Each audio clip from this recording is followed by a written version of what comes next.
when you figure out in the previous video that I was shooting way too low. You find yourself outside of a large, round gare made of wood and draped furs. Aside from the sparse collection of similarly large tents, fire, and some horses, outside this collection of houses, nothing.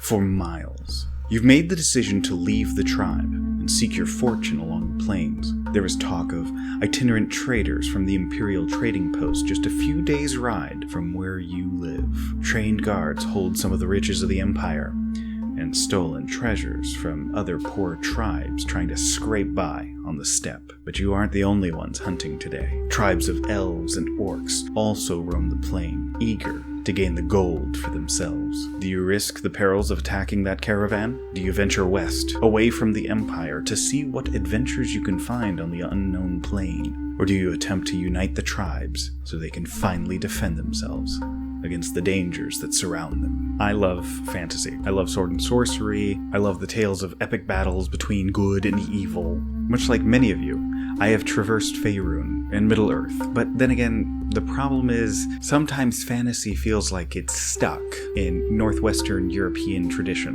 and Tolkien. Now let me be clear, there is nothing wrong with that type of fantasy. It's what I grew up on, it's what many of us grew up on. But there's so much more to be inspired by than just Tolkien, Camelot, knights and castles. Not only can looking into alternative sources of inspiration spice up your game, but it can make you look like a creative genius for your players, because you're able to provide a world that they haven't seen before, and all you have to do is to steal the good bits from a different source of inspiration. Now, this may seem daunting, a little scary sometimes, especially if you're not a part of those cultures and you don't have that background.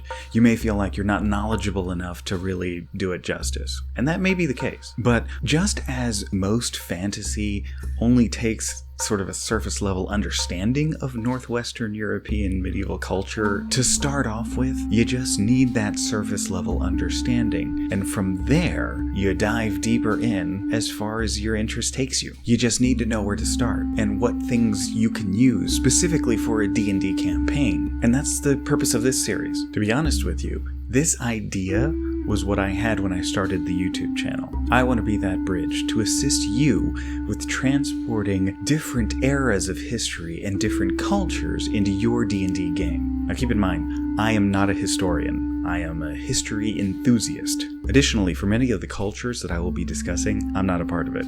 I am a mixed individual with many different racial and cultural backgrounds infused into one person, but some of the times I'm not going to be part of the culture that I'm discussing. Whenever possible, I'd love to talk to people from the cultures that I'm referencing so they can give their insight from what they know growing up in that culture. I've just read a lot of books, watched a bunch of documentaries, and perused many historical websites, eating up information about all these different eras and cultures because I find it fascinating. But I am not a definitive source. This is not intended to be a deep dive into the cultures and times that I'm discussing in these videos. This is merely a surface level evaluation of things that I think would be neat to put into your D&D game. In full disclosure here, I'm probably going to get some of these details wrong, though not intentionally. And I'm sure that there will be people in the comments, if enough people view the video, to correct me when I'm wrong. I invite you to do that because I want to know this information as much as the people in the comments want to. And if you got some great information about a culture that I'm talking about that will spice up a D&D game like this, please, please, please comment down below. Share that information with everyone. My idea and the point of this series is not to be the be-all, end-all of where you get your information on these cultures, but merely to give you a taste of what you can expect if you do deep dives into them. Perhaps spark some interest so that you can do your own independent research into it and start incorporating these beautiful cultures and people into your D&D game. Hi, I'm Legal Kimchi, and there's an 8% chance that I'm related to Genghis Khan, and this is some DM good gaming.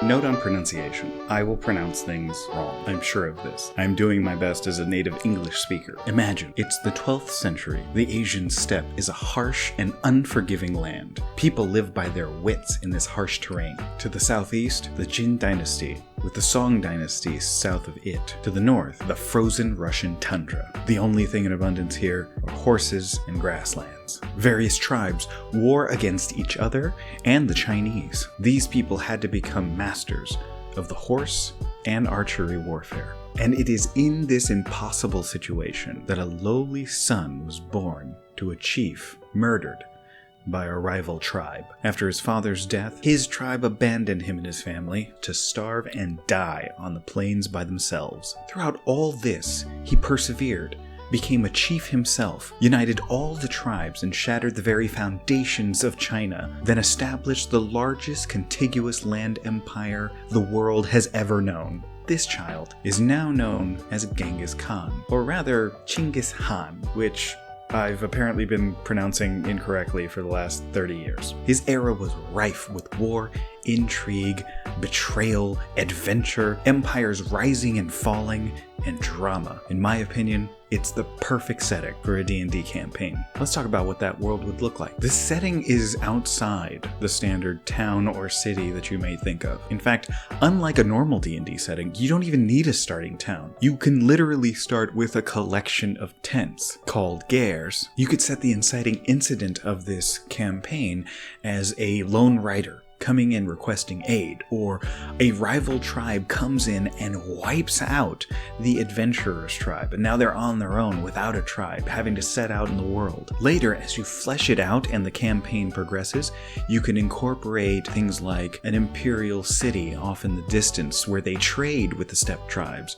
or even a grand city of the tribes where the tribes all gather together in a single location. Maybe even that great city moves from place to place. The preparation that would actually be required for this sort of thing is rather minimal, which appeals to me. You wouldn't necessarily need a map of the town, because the tents would be shifting all the time. Just because the blacksmith was sitting here on this road the first time you came to the tents doesn't mean that it would be there when they move to a separate location. Additionally, the absence of really large settlements would mean that you wouldn't necessarily need a ton of NPCs every single time that your characters went to a settlement. I mean, these tribes would generally move from place to place to find better grazing land for their animals, and the yurts or gairs that they constructed were designed to be easily deconstructed and reconstructed within 2 hours. Now, with any good campaign, it's nice to have a theme set up so that you know where the general ideas of the story are coming from. In a steppe campaign,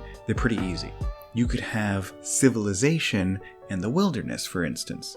I say civilization in quotation marks because it's all about perspective. The people inside of the tribes consider those tribes civilization, but the people in the empire, for instance, wouldn't think of them as civilized. Probably refer to them as savages. That type of ethnocentricity and cultural bias could be a developed theme inside of your campaign and generate conflict. Everyone's a savage to someone. Additionally, you could talk about the divide between freedom and security, with the tribes being the epitome of freedom, but not having the same type of security as people inside of the empire, for instance. Or, when uniting the tribes, talking about each of those tribes giving up some of that individual freedom for the security of the greater whole. And that falls into a similar theme of individual versus community. Many of these cultures really prized individuality, but a lot of these cultures prized community inside of the tribe. That in and of itself breeds a lot of conflict between those who want to stick together and take care of their own,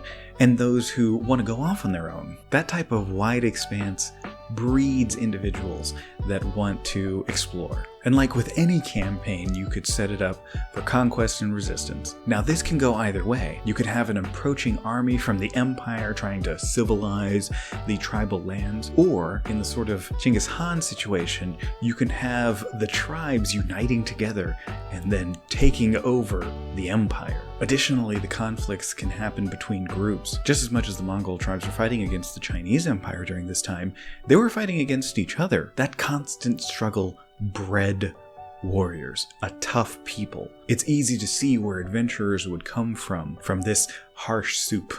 Now you can already see some of this has been co-opted by D&D in the past. Many of the traits that you find in the goblinoid tribes in D&D are taken from a caricature of what these steppe tribes would be like. And yeah, let's be clear, that's a little Yikes! When you take from somebody's culture and transplant it into the evil monsters of your realm, you're sending a message. Now, D&D has been trying to shy away from that and make it so that the goblinoid races aren't necessarily evil, and that's a good start. But the fact of the matter is, they're monsters, and they're sort of equating that steppe tribe culture as being monstrous. Another example in modern fiction that you may have heard of would have been the Dothraki from Game of Thrones.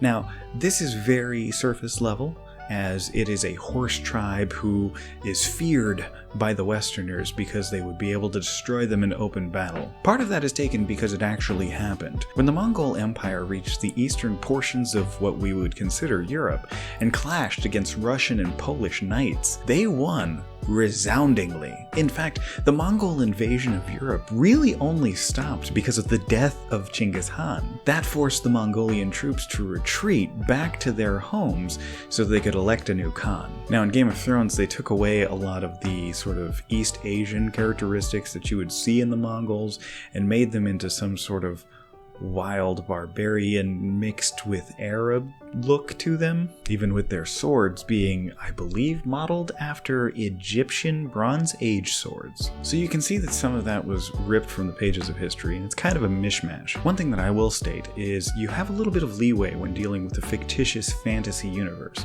You don't necessarily have to be as exacting to real-world cultures, but be respectful to those real-world cultures as you're transplanting some of the characteristics into your setting. And even if your setting is set in sort of that classic Western medieval fantasy that we all have been playing in for years, you can still transplant these groups into your domain. You could even say that it's in a different continent that your heroes have not explored beforehand. Now, when discussing the various races, or what I like to refer to as species, inside of the player's handbook, there are a variety of ways to incorporate those into a steppe tribe setting. In this part, you can add a little fantastical flourish to it to make it your own. For instance, let's say you have a steppe plain, and you have orc tribes that are along the steppe plains along with the human tribes. Maybe the orc tribes ride steppe bison into battle, or you have a group of tieflings on the steppe, and they ride something similar to the Siberian ibex. That way they have matching horns.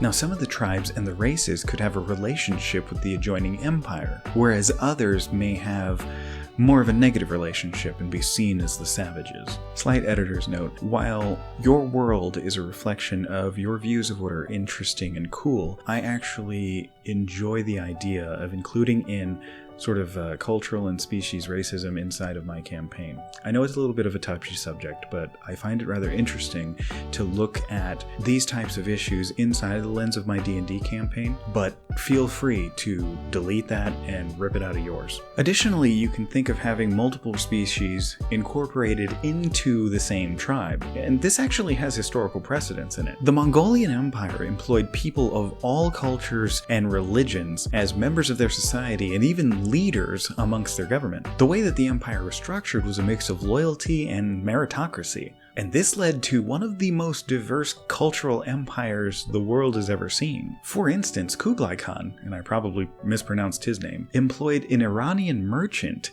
as the mayor of what we now refer to as Beijing. Persian astronomer led the Islamic Astrological Bureau inside of the city of Beijing for the Mongolian Empire. Iraqi and Persian siege engineers developed weapons of war for the Mongolian Empire. The Mongols didn't really care where you were from, so long as you were loyal to the Khan. So if you're worried about realism in your fantasy setting, it would be completely realistic for elves, orcs, dwarves, hobbits, and all of those other races to be incorporated into the tribes. With regards to the classes, it'd be really easy to incorporate fighters, for instance, into a steppe campaign setting. Obviously, they would have specialization in sword fighting and archery, horseback riding. You could easily see where rangers would fit into this as well. While the Mongolians generally had more of a shamanistic religion, the Mongolian Empire actually had freedom of religion. So you could incorporate clerics, druids, and all the other religious classes into the game